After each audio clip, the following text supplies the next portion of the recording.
Allez. Bon, ben, salut.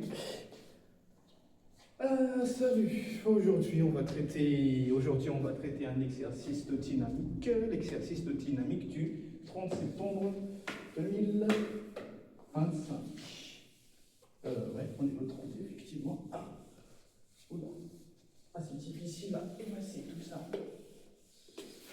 Bref, il reste quelques minutes.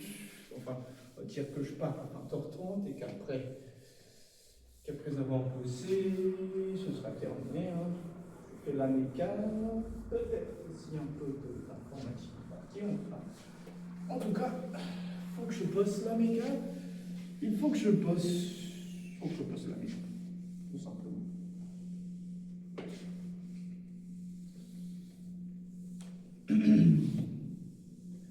Et voilà.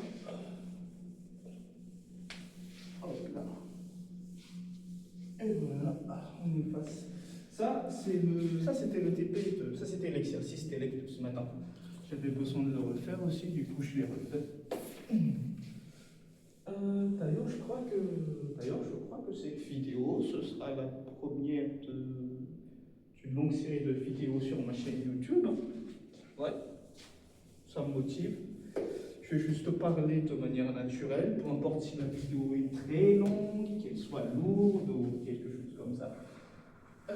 J'ai surtout besoin de réviser et la meilleure manière de réviser, ce sera sûrement de bosser après les cours, quand je le peux. Bosser avec mes potes aussi, quand je le peux. Enfin bref, cette année, j'ai vraiment constaté que j'ai besoin de bosser. Je dois bosser énormément. L'NCPS n'est pas forcément difficile.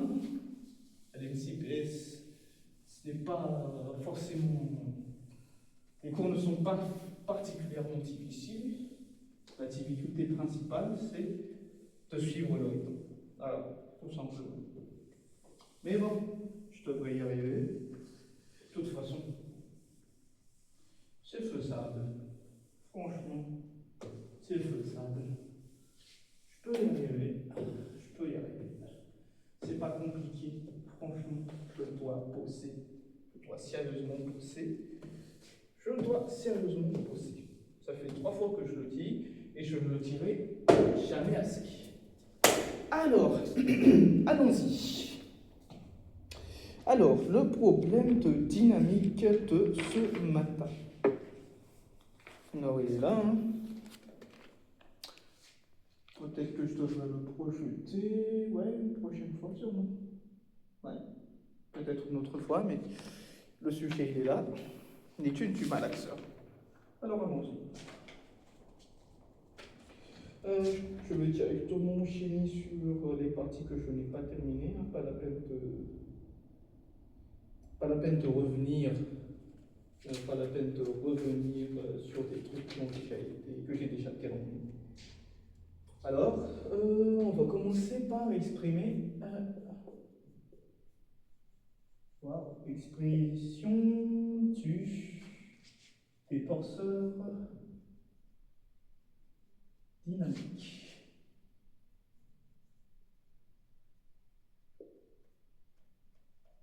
Allons-y. Alors, expression des torseurs dynamiques. On cherche à déterminer le torseur T du mouvement de 1 pour le mouvement de voilà, mouvement de 1 par rapport à 0.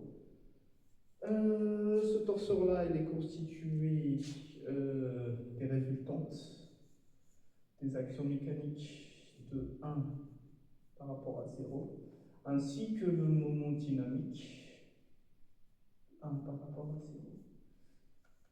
Cela, on va les exprimer au point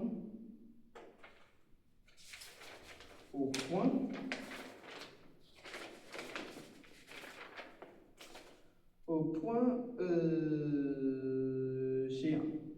Parce que chez 1, c'est le centre d'inertie du solide 1. Bien. Et Le tenseur dynamique du mouvement de 2 par rapport à 0, il s'écrit comme suit. C'est toujours la somme des résultantes des forces de 2 par rapport à 0. C'est bien de 2 par rapport à 0. Oui, 2 par rapport à 0. Et le moment dynamique des forces de 2 par rapport à 0. Ouais, et voilà. Voilà, ça c'est ship. Et voilà, on y est, c'est bon. Ensuite. Pardon. Ensuite.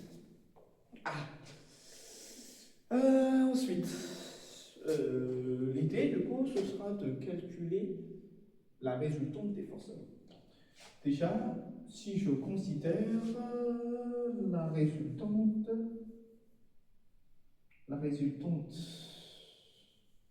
des actions mécaniques dans le mouvement de 1 par rapport à 0. Ça, c'est exprimé au point chez 1. Voilà, comme ça. Ça, c'est quoi? En fait, je peux dire que c'est la dérivée de la vitesse de chez 1 de 1 par rapport à 0. C'est la dérivée par rapport au temps dans la base 0. Voilà, dans la base 0.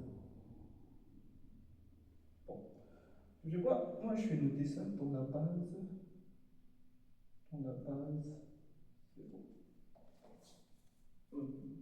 On peut peut-être choisir une notation.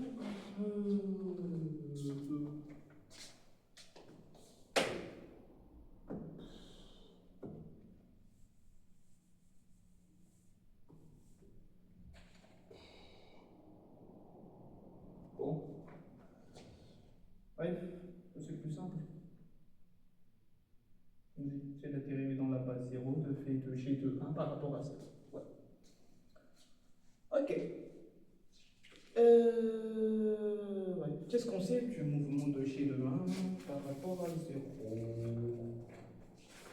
Le plus dur en fait avec la mécanique, c'est pas les calculs, non, c'est la modélisation du système mécanique. Parce que c'est la base de tout. Bref. Oui. Je sais que